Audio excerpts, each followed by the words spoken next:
Y tenemos que entrar en harina, meternos de hocicoz en lo que está sucediendo.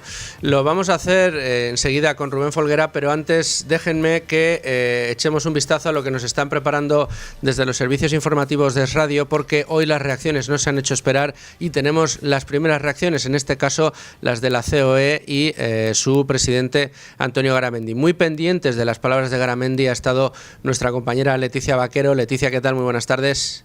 Buenas tardes. El presidente de la COE no ha querido arremeter contra el Gobierno en el movimiento que ha auspiciado a través de la Sociedad Estatal de Participaciones Industriales SEPI, que posee el 10% de la Teleco española. El Consejo de Administración, los accionistas han decidido un relevo. Desde COE pues tenemos que ser muy respetuosos en este asunto. La Junta General pues aprobará el relevo, por tanto yo ahí tengo poco que decir. Pero sí ha enviado este mensaje para que nadie pierda de vista que sigue siendo una empresa privada. Lo que es importante no es no el Gobierno, el Estado, porque es que la empresa no es del Gobierno, es de todos los españoles, ¿no? En este caso, esa participación del Estado. Que el Estado tenga una participación, bueno, está ahí, y hay otras empresas que lo tienen también a nivel europeo. No, lo que es importante es que la gobernanza se haga con un planteamiento puramente empresarial. Yo creo que es lo que nosotros en este caso pedimos, demandamos, y por supuesto eso es lo que hay que ver. Antonio Garamendi ha asegurado en una entrevista en Televisión Española que desde COE quieren ser muy respetuosos con este asunto, pero que a los españoles les interesa muchísimo que Telefónica sea una gran compañía. Por eso le ha agradecido su labor a José María Álvarez Payete, 9 años al frente de la operadora. Desde COE, en representación a las empresas españolas, pues agradecer pues la labor que ha hecho durante todos estos años, ¿no? Esto es lo primero, además deseándole siempre lo mejor, porque desde luego la vida es larga y es un gran empresario. Hay que ver también, en estos momentos es el presidente de la patronal de todas las empresas de telecomunicaciones. Por tanto, yo creo que ese es un tema que era muy importante. Vamos a ver cómo se solventa, porque para nosotros era muy importante tener a un español, ¿no?, en esa posición, ¿no? El líder de la COE, que ha deseado lo mejor a Telefónica en esta nueva etapa, ha asegurado que ha hablado en las últimas horas tanto con Álvarez Payete, del que ha dicho que es un gran empresario y directivo, como con Marc Murtra, que ha hecho también una muy buena gestión en Indra, ha destacado. Bueno, pues ya vemos cuáles son las primeras reacciones que estamos conociendo después de este asalto que hemos vivido el fin de semana. Vamos a ver, Rubén Folguera, ¿qué tal? ¿Cómo estás? Buenas tardes, ¿qué tal? ¿Qué te parece si echamos un vistazo quizá a una de los marcos que tenemos que tener en la cabeza, que es cómo queda, cómo estaba y cómo está la composición accionarial de la compañía de Telefónica? Luego nos vamos a ir con uno de nuestros analistas de cabecera y después continuamos con la cronología de cómo ha sido todo lo que hemos estado viendo. Pero primero, la composición accionarial. Pues tenemos que la SEPI es la que controla el 10% de las acciones de Telefónica tras la orden de compra que dio el gobierno de Sánchez de comprar las acciones haciendo un desembolso de 2.284 millones de euros. Luego el segundo accionista es STC, que posee un 9,9% de las acciones, aunque es cierto que de manera directa solo tiene alrededor del 5%, porque el otro 5% aún no ha sido ejecutado y sería a través de derivados financieros. Y luego, entre otros accionistas principales, tenemos a Criteria, de la Caixa, con un 9,9% también, y BlackRock y BBVA. En el caso del Banco Español, posee casi el 5% de las acciones. O sea que, de momento, principal accionista la SEPI, es decir, el gobierno. Segundo accionista más importante se lo reparten entre Criteria, con el 9,9% expreso, y la saudí STC, que tiene el 9,9% real, aunque de manera directa solamente el 4,9%. El otro 5% estaba a través de derivados y pendiente de que el gobierno de España le permita llegar hasta ese punto. Fíjate cómo estará la cosa, que es el gobierno de España quien controla la compañía y quien además puede o no dar los permisos para que otras compañías puedan alcanzar máximos o mínimos de accionariado dentro de la compañía. Quédate por aquí cerca, Rubén, pero vámonos con uno de nuestros analistas de cabecera, no solo de Con Ánimo de Lucro, sino de todo el grupo Libertad Digital es Radio. No en vano, él es el director adjunto del grupo y tengo el gustazo de saludar en Con Ánimo de Lucro a Carlos Cuesta. Carlos, ¿cómo estás? Muy bien, muy buenas. Qué fin de semana hemos pasado, ¿eh? Sí, agitado. y lo que queda. Decía yo, Carlos, repasando esta composición accionarial, el mapa de cómo queda la compañía en este momento, que se da la paradoja de que actualmente el principal accionista tiene voz, voto y veto, porque Sí. lo tiene a través del gobierno.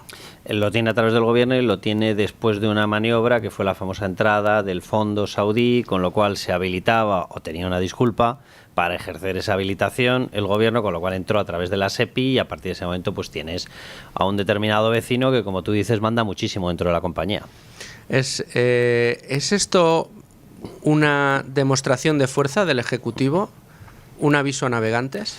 Yo creo que es un aviso a navegantes y algo más que un aviso a navegantes, porque evidentemente, y ya lo estamos viendo, de hecho la fuerza que tiene el gobierno, que tiene la SEPI, que es el gobierno lógicamente, yo quiero recordar que en algunas de las últimas operaciones más llamativas, por decirlo de alguna manera, o más polémicas, ha aparecido la SEPI, el famoso rescate de Europa. Uno de los pasos más imprescindibles para conseguir el rescate fueron todas las negociaciones con Bartolomé Lora, al cual, por cierto, se le dejó sin el cargo de presidente ejecutivo durante mucho tiempo, y él, que era el vicepresidente, se le dieron en el fondo las funciones del presidente justo durante ese periodo, y eso fue una decisión de María Jesús Montero, y ahí tuvo una participación en la SEPI muy importante. Es decir, el gobierno lleva operando empresarialmente desde hace mucho tiempo. Antes lo hacía a través de rescates, antes lo hacía a través de determinados mensajes, a través de la política fiscal, a través de robar determinados beneficios, como les ha ocurrido a las energéticas, de batallas con la banca, y ahora lo hace personalmente y entrando. Y esa es la gran novedad de esta operación, que está entrando ya a través de la SEPI y además entrando de una forma decisiva. ¿Es un aviso a navegantes? Evidentemente, de hecho lo publicábamos en Libertad Digital, la historia, era una información tuya además, Luis Fer, en la cual lógicamente ha hecho esto justo antes de la reunión en Davos que tiene con todos los IBEX 35. El que no lo interprete como un aviso a navegantes, que se lo haga mirar, porque lógicamente lo que está diciendo es, oye, cualquier ayuda que nos pidáis, por los problemas, muchos de ellos que provocamos nosotros mismos, por una exacción fiscal brutal, por un castigo fiscal brutal, por unas trabas administrativas tremendas, por una dificultad extraordinaria que se está teniendo con el tema laboral, porque nos hemos empeñado en fastidiar los sistemas de contratación y demás.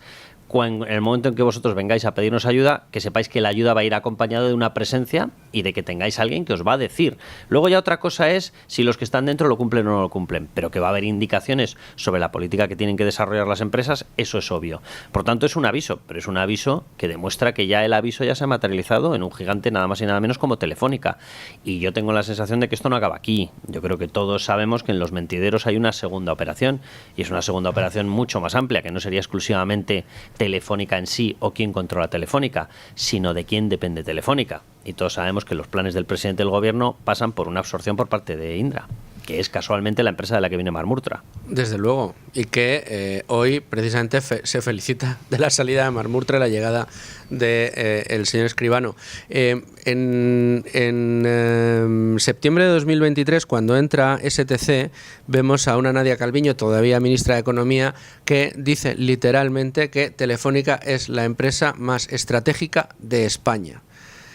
¿Cómo se ve en Europa, Carlos, que en España sea el gobierno quien ponga o quite al presidente de, a juicio propio, la empresa más importante, más estratégica del país? Bueno, yo creo que tenemos el resultado en el registro mercantil. Dices, ¿cómo se ve? Pues desde que llegó Sánchez aquí hay 100.000 empresas menos.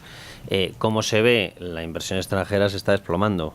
Y lo que se mantiene por Madrid. Tú quitas Madrid y es un escándalo. Madrid en estos momentos tiene 103 veces la captación en un año cerrado, 2024, 103 veces la captación de inversión extranjera del País Vasco. 103 veces y 5 veces la captación de inversión extranjera de Cataluña. Tú quitas Madrid y España se va al garete. ¿Por qué? Porque tenemos una imagen de que estamos caminando por una senda muy peligrosa. ¿Cuál es esa senda? La senda del totalitarismo. Y lo ves con determinado control de procesos judiciales, y lo ves con una tendencia o una nueva normativa que pretende arrebatar a los jueces de instrucción el control de los casos de corrupción y de las instrucciones, la expulsión de la acusación popular. Es decir, todos los movimientos que están haciendo desde el campo estrictamente político van en una línea totalitaria. Y en el campo de la empresa, pues en el campo de la empresa combinas eso con ver que hay movimientos de entrada en grandísimas compañías que tienen que depender de los criterios de mercado, no de los criterios políticos. ¿Cómo se observa eso internacionalmente? Bueno, hoy Manfred Weber desde Alemania no ha hablado del tema empresarial, pero sí ha hablado del tema España.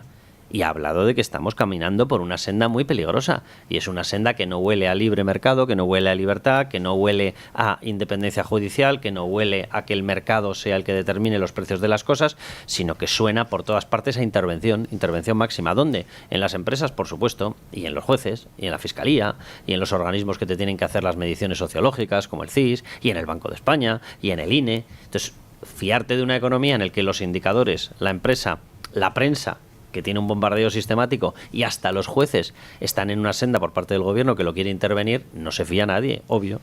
Fíjate, a finales de la primera década de los 2000 hablábamos de una triangulación perturbadora, se hablaba de brujos visitadores, recordaba yo en el editorial, y se denunciaba por parte de Juan Luis Cebrián precisamente el intento por parte del gobierno de Zapatero en aquel momento de hacerse con el espectro financiero y mediático, sin demasiado éxito porque le salió mal la operación en Endesa, le salió regular, por no decir mal del todo, el intento de asalto al BBVA, y esos intentos de asalto para controlar el espectro financiero y mediático, el mediático con La Sexta más o menos lo tenía, que fue lo que le fastidiaba tanto al señor Cebrián, pero el financiero no lo consiguió. ¿Está el señor Sánchez con su asalto ya no al espectro financiero y mediático, porque hay que añadir el judicial e institucional? Tiene cooptadas la mayor parte de las instituciones, tiene asediado al Poder Judicial a través de la Fiscalía, del Tribunal Constitucional, los medios de comunicación, evidentemente Radio Televisión Española la tiene bajo la bota, el ordeno y mando en Televisión Española del Gobierno es total, hay otras empresas y otros conglomerados mediáticos que viven demasiado dependiendo de las ayudas y de la inversión pública que se hace desde el gobierno, y le faltaba el financiero, en este caso el empresarial. ¿Está consiguiendo el señor Sánchez lo que quería y más Zapatero? Vamos a ver, Zapatero dejó el pastel a medio comer y ha venido Pedro Sánchez para comérselo entero. O sea, esta es la historia. Los mimbres evidentemente vienen de aquella época, los mimbres de Zapatero, de José Luis Rodríguez Zapatero, ya sabemos todos cuáles son, básicamente porque está emulando un modelo que es el venezolano. Es su gran escuela, es su gran casa, es su gran nido en estos momentos de alianzas, de fuerza. Bueno, pues esa es la actuación que él tiene, y su epicentro es el Grupo de Puebla, que es posiblemente la mayor concentración de países con eliminación de libertad que podemos tener en todo el planeta, de libertad política y de libertad económica. Vamos a ver, hasta dónde está consiguiendo su objetivo es una cosa que yo creo que todavía está por determinar. Desde luego los intentos suyos son brutales. Que están quedando, lógicamente, jueces, y yo diría que muchísimos, que mantienen el tipo y mantienen las investigaciones, es evidente, si no, no estaría como está, acosado por todas partes, su mujer con 4 delitos en imputaciones, su ex número 2 con otras 4, su hermano con 5, es decir, es un cachondeo, 11 ministerios implicados en la trama Coldo, y eso significa que lógicamente hay fiscales, muchos, hay jueces, muchos, y hay periodistas, muchos, que siguen haciendo su labor. ¿Eso significa que las cúpulas no estén intoxicadas? No, las cúpulas están intoxicadas. ¿Están consiguiendo frenar de momento esa invasión al 100% o incluso en un porcentaje elevado? Pues posiblemente sí, pero por el empeño de mucha gente en que España siga siendo un Estado de Derecho. ¿Es lógico mantener esa presión? Es una locura. Es una locura, porque más tarde o más pronto acabará consiguiendo su objetivo si a este señor no se le quitan unas elecciones.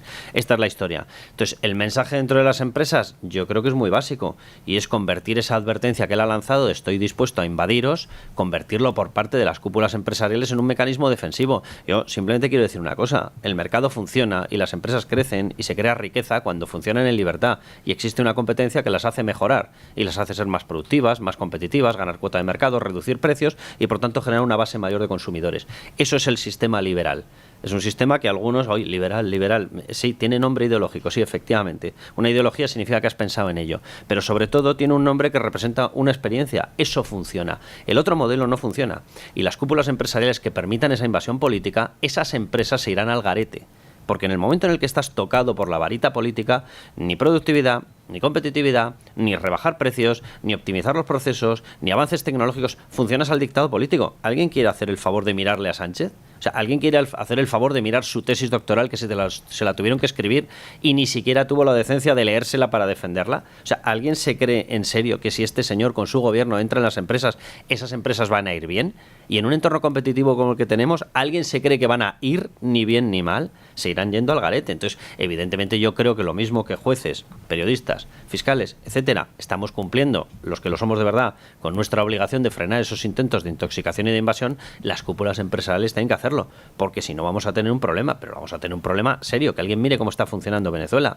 Venezuela es la mayor reserva petrolífera del planeta. Bueno, pues la mayor reserva petrolífera del planeta, que tiene selvas de las que sale oro a patadas, esmeraldas a patadas, unos recursos turísticos brutales, está en estos momentos pasando hambre. Debería ser uno de los países más ricos, obviamente. Bueno, es que de hecho llegó a tener una renta per cápita similar a la de Chile, hace años, claro, antes de que entrara esta desgracia. Si tú dejas algo fuera de los mercados y fuera del sistema de libertad dentro de los mercados, empieza a pudrirse. O sea, entonces, grandes compañías que tenemos en España, muchísimas, en sector tecnológico, en sector obviamente financiero, en sector constructor, lógicamente lo que tienen que hacer es cumplir con su obligación, que es responder a sus accionistas, no al poder político. Desde luego. Recordábamos en Libre Mercado, en Libertad Digital, Carlos, y con esta pregunta concluimos, la famosa foto del Cuarto de las Escobas del año pasado en Davos, con un Rafael del Pino cabreado después de haberse ido y después de haber recibido las acusaciones incluso ad hominem que el propio Sánchez en persona había protagonizado en su contra. Y de Hacienda, amenazándole con una persecución fiscal si terminaban trasladando la sede a Países Bajos. Teníamos Josu Jon Imaz con un gesto adusto muy serio porque acababan de aprobarle un impuestazo que iba en contra de los resultados empresariales y que de cualquier tipo de seguridad, ya no digo jurídica, sino también fiscal, porque es poner un impuesto porque sí a una serie de empresas, entre otras a Repsol. Teníamos la banca también muy enfadada precisamente por los impuestazos que también había metido. Si vuelve a repetirse la foto, es decir, si el señor Sánchez vuelve a meter en aquella habitación en Davos a los principales líderes de las empresas del IBEX 35, ¿qué crees que se va a encontrar después de este fin de semana? Vamos a ver, yo creo que las caras que se van a encontrar son escépticas. Yo creo que no va a haber actos de valentía excesivos por parte de los empresarios, pero también creo que van a tener determinadas conversaciones entre ellos, por lo que yo estaba comentando antes. El entorno internacional además no va a favor de Pedro Sánchez, o sea, dejémonos de historias. España es la cuarta economía de la Unión Europea, es decir, no es una economía pequeña, pero tampoco es una economía líder. Es decir, nosotros necesitamos de mercados. La Unión Europea está perdiendo cuota de mercado por todas estas cosas en las que se ha metido, unos discursos que son antiempresa, que son anticrecimiento, que son antienergía, de que todo tiene que ser woke, todo tiene que ser muy verde. No hemos calculado el potencial que necesitamos, no hemos calculado las necesidades de la población, no hemos calculado las necesidades de la industria. En España, con los cierres de las nucleares, podemos empezar a tener problemas de continuidad en el suministro, sí. Y eso va a implicar salidas, y cuando sale una empresa y sale una industria, hay una cosa que deja por detrás, se llama paro. Lo digo por si alguien no se ha dado cuenta. Es decir, cuando tú traes una industria, traes trabajo, traes riqueza y traes empleo. Pierdes la industria, pierdes todo. Y se van enteras, es lo que suele ocurrir. Y como no tienes telón de acero ni nidos de ametralladora, que sé que alguno pues todavía debe estar con añoranza, como no lo tienes, se marchan donde les da la gana. El mercado que va a crecer va a ser el americano. Nos puede gustar más, nos puede gustar menos, a mí hay un montón de cosas de Donald Trump que no me gustan, pero la población ha votado y ha votado por una cosa que es muy sencilla, que es: no nos vais a decir lo que tenemos que hacer. Porque aquí, desde que se montó este país, teníamos una cosa que se llamaba libertad, y se ha acabado. Y vamos a funcionar con ese criterio. Bueno, por tanto van a crecer. ¿Por qué van a crecer? Porque con libertad creces, porque con libertad hay competencia, porque con libertad hay creación de empresas, porque con eliminación de carga fiscal, con eliminación de trabas burocráticas, se desarrolla esa riqueza. Por tanto, ellos van a crecer. Si nuestras empresas se van a alinear con la persona que en estos momentos más en línea está con esa doctrina woke, con unos planteamientos absolutamente políticos, con destrozar el mercado laboral, con convertirlo todo en el país donde menos se trabaja. Acaba de salir el dato de la jornada real media española, 31,2 horas. 31,2 horas. Y tenemos al gobierno empeñado en que tenemos que trabajar 37,5. Y dices, ¿pero dónde se trabaja 37,5, hijos míos? O sea, vosotros sois los primeros que no trabajáis ni 35 ni 32. 31, y tendríais que estar todo el día. La media de toda España. Si la te media vas a los funcionarios, la bajan. Si nuestro tejido empresarial decide alinearse con una persona que está acosada por corrupción por motivos obvios, con un gobierno que está destrozado y erosionado por esa corrupción, con un gobierno que va en contra de la Constitución, que va en contra del marco del Estado de Derecho, no hay cosa que pueda dar más seguridad jurídica a la captación de inversión que un Estado de Derecho firme y serio. Bueno, pues aquí estamos directamente en un desatino en el que estamos pactando con toda persona y todo grupo político que quiere cargarse la Constitución. Así no puedes continuar. Y las empresas yo creo que tienen que mirar a 2-3 años. Se tiene que aguantar, se tiene y se puede. Yo entiendo que en esa reunión de Davos no vayan a ir ahí a decirle, mira, eres el mayor peligro para la democracia que existe, porque son empresas y tienen que defender sus beneficios y a sus accionistas. Y este señor controla el BOE.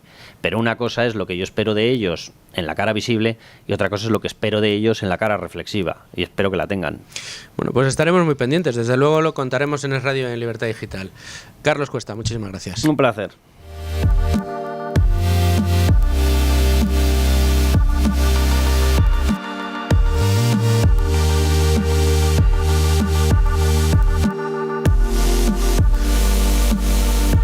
Y después de ir al análisis fino con Carlos Cuesta, ¿qué les parece? Sí, vamos a repasar con Rubén Folguera cuál ha sido la cronología de lo que les contábamos este fin de semana y de lo que estamos analizando en el día de hoy. Esa cronología, Rubén Folguera, del asalto a Telefónica.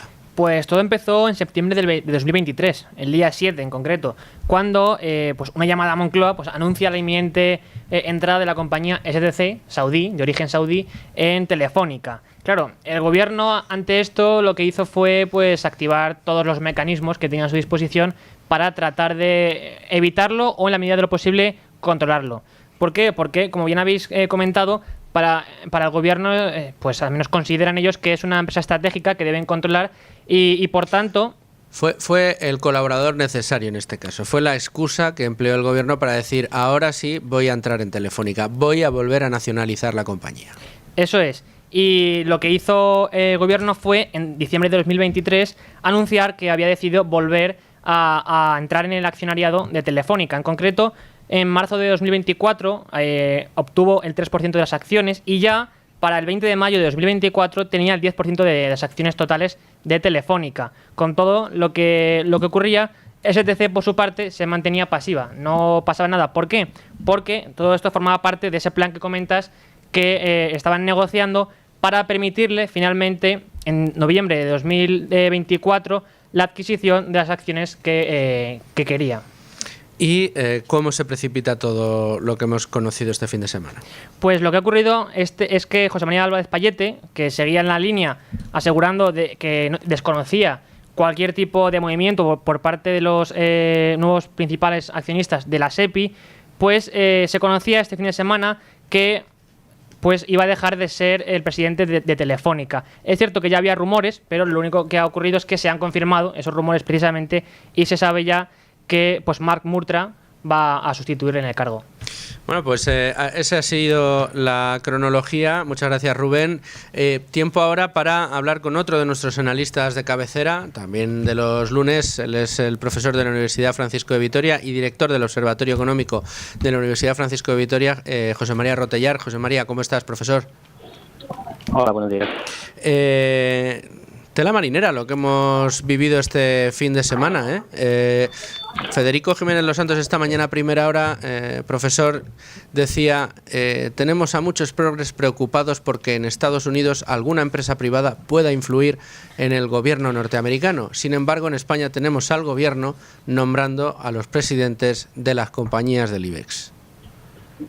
Sí, efectivamente, hoy esta mañana Federico Jiménez Los Santos y es una apreciación acertadísima porque lo otro es una influencia que, por cierto, en Estados Unidos los lobbies están recogidos, pero aquí, sin embargo, lo que se produce es un nombramiento directamente del presidente de una compañía y, bueno, pues yo creo que ya podemos saber o imaginar por qué el gobierno quería entrar en Telefónica de nuevo y por qué quería que volviese a tener una participación pública para intentar tener un poder, para poder tener la capacidad de control y de nombrar al presidente. Entonces, cada vez cobra más fuerza la idea de que quizás la entrada del fondo saudí no fuese vista con tan malos ojos por el gobierno, que lo que hizo fue escenificar que no estaba de acuerdo y que iba a intentar ejercer la acción de lo que, por cierto, no podía ejercer, salvo la ley antiopas de la pandemia. La acción de oro que en su momento se puso en marcha con la privatización ya expiró y que al ser un sector estratégico podía no autorizarlo y que debido a ser ese sector estratégico iba a entrar en la compañía, iba a intentar entrar en la compañía con un 10%. La Fundación de la Caixa también, a través de Criteria, incrementó hasta ese aproximadamente 10%, de manera que tenemos a tres accionistas que acumulan prácticamente un tercio de la compañía y se ha llevado a cabo esa operación. Es cierto que con Álvarez Pallete el valor de la acción, por tanto la capitalización en bolsa y el valor de la compañía se había resentido mucho, pero también es cierto que el avance de Telefónica y la consolidación como una compañía de vanguardia, quizás la principal de las multinacionales españolas, se había asentado, se había solidificado, ¿no? Entonces, ahora mismo que vuelva a entrar el sector público a poner las manos en una compañía puntera ejemplo en todo el mundo, bueno, pues, no se entiende muy bien ni sabe qué va a pasar, porque cuando fue pública Telefónica, tras nacionalizarla el franquismo, un paralelismo más con el presidente Sánchez, bueno, pues, Telefónica no funcionaba tan bien. Había que esperar mucho tiempo para tener un teléfono fijo, y daba serios problemas. Con la privatización, Telefónica se profesionalizó, fue un ejemplo internacional y se expandió de manera importantísima. Ahora veremos a ver qué pasa, pero desde luego no son buenas noticias. No es una buena noticia que sea el gobierno el que decida un viernes qué presidente va a hacer esto. Esto no es un nombramiento del Consejo de Ministros. Esto no puede tratarse como si tuviesen capacidad para nombrar un alto cargo en la compañía. Sí, tienen el 10% con el dinero de todos los contribuyentes, porque lo han comprado con el dinero de todos los contribuyentes, para intentar pues, influir en dicha compañía. Derivadas, bueno, se especula con muchas de ellas, ¿no? Pero simplemente, aunque no hubiese temas escabrosos, ¿no?, que conocemos a lo largo de estos días, escabrosos ligados a procedimientos judiciales o a peticiones de información al respecto y demás.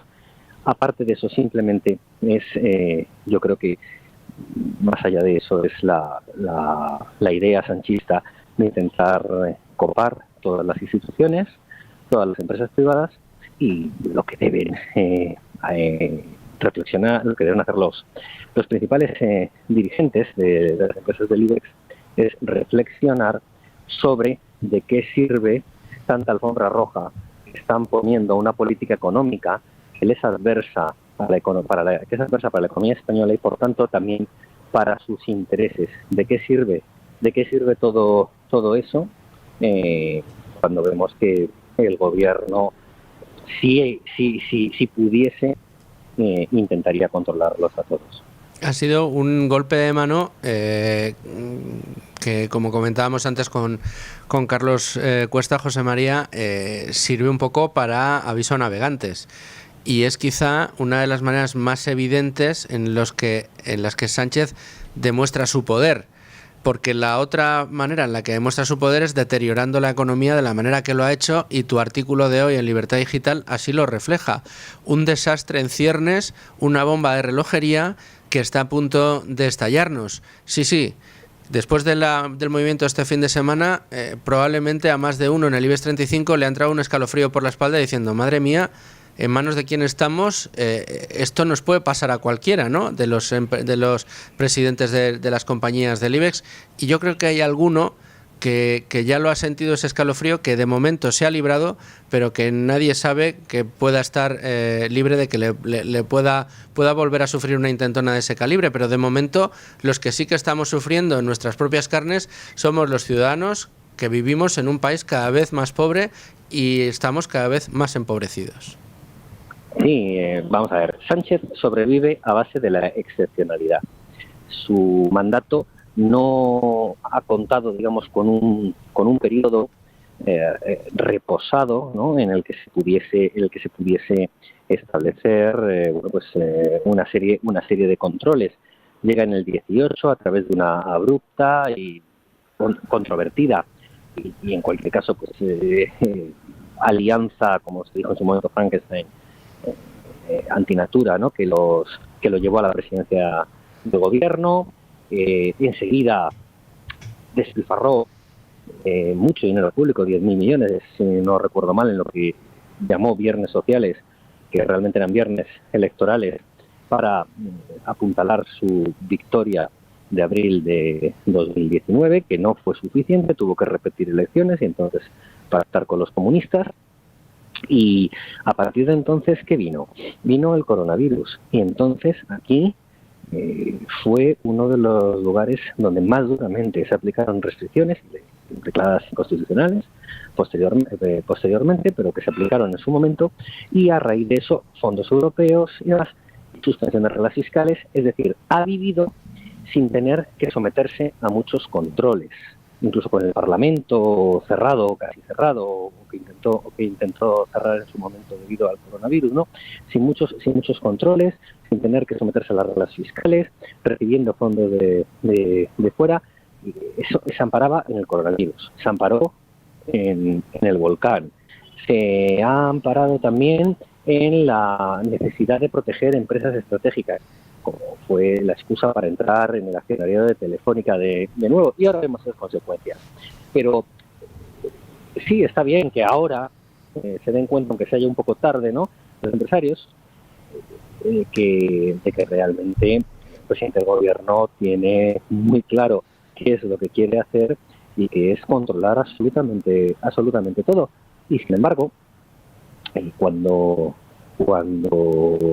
años antes se veía también cuál era su estrategia, acudían en masa, ¿no?, a rendirle pleitesía, aunque algunos ya empezó a desertar después de la primera ocasión. Bueno, una cosa es la educación institucional y otra cosa también es que esté legislando en contra de muchos de ellos, que en cualquier caso esté aplicando una política económica que va contra la economía española y por tanto va contra una parte del negocio que tienen ellos, el que se desarrolla en España, y que lo aplaudan. No, luego tenemos los impuestos a la banca, los impuestos a las energéticas, etcétera. Pero ¿qué esperaban?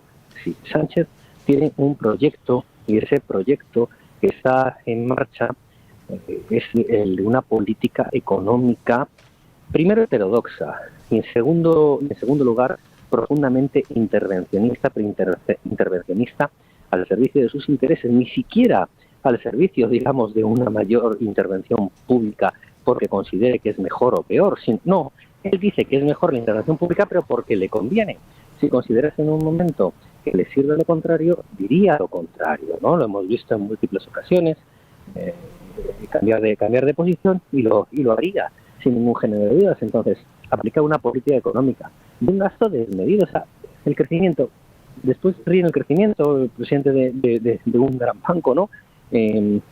Aplaudía el crecimiento de España y de Turquía, ¿no? No sabemos con qué esperanzas, ¿no? A lo mejor, pero ¿qué crecimiento? ¿Cuál es la composición del crecimiento? Nos cansamos de decir que es un crecimiento insano. Se crece a base de un gasto público desmedido que nos lleva a consolidar un déficit estructural enorme, que nos lleva a tener una deuda desorbitada y que si se está pudiendo mantener ese endeudamiento es porque de una u otra manera está respaldado por el Banco Central Europeo.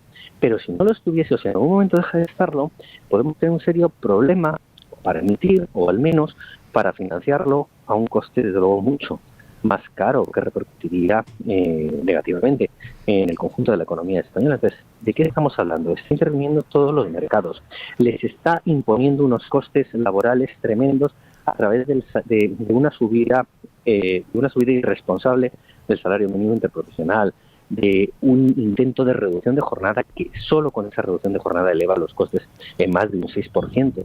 Todo eso no lo van a resistir. Los grandes, al fin y al cabo, lo que están pensando es que tienen capacidad, pero si los pequeños se les quedan por el camino, muchas empresas que tienen subcontratadas no van a poder darles el servicio, o se lo van a dar peor, y ellos mismos van a terminar sufriendo ese coste. En cualquier caso, si hay un empobrecimiento generalizado de la economía española, a lo mejor ellos, ceteris paribus, ahora mismo pueden soportar esos costes, pero si hay una caída de ventas por empobrecimiento del conjunto de la economía, entonces ya sí que les afectará mucho más. ¿Qué van a hacer entonces con una rigidez tremenda en el mercado laboral que quieren introducir? Toda la política económica es una política intervencionista y nefasta para la economía, y tienen que darse cuenta cuanto antes los empresarios y por supuesto no darle coba a esa política económica es perjudicial para todos, pero bueno, ellos sabrán. Desde luego, esa bomba de relojería de la que hablas en tu artículo. José María Rotellar, profesor, director del Observatorio Económico Francisco de Vitoria, muchísimas gracias. Bueno, un placer, muchas gracias. Bueno, y después de repasar el tema del día con este análisis que hemos podido tener gracias a Rubén Folguera, Carlos Cuesta y a el profesor Rotellar, nos asomamos a los mercados que hoy también son protagonistas, Indra y Telefónica.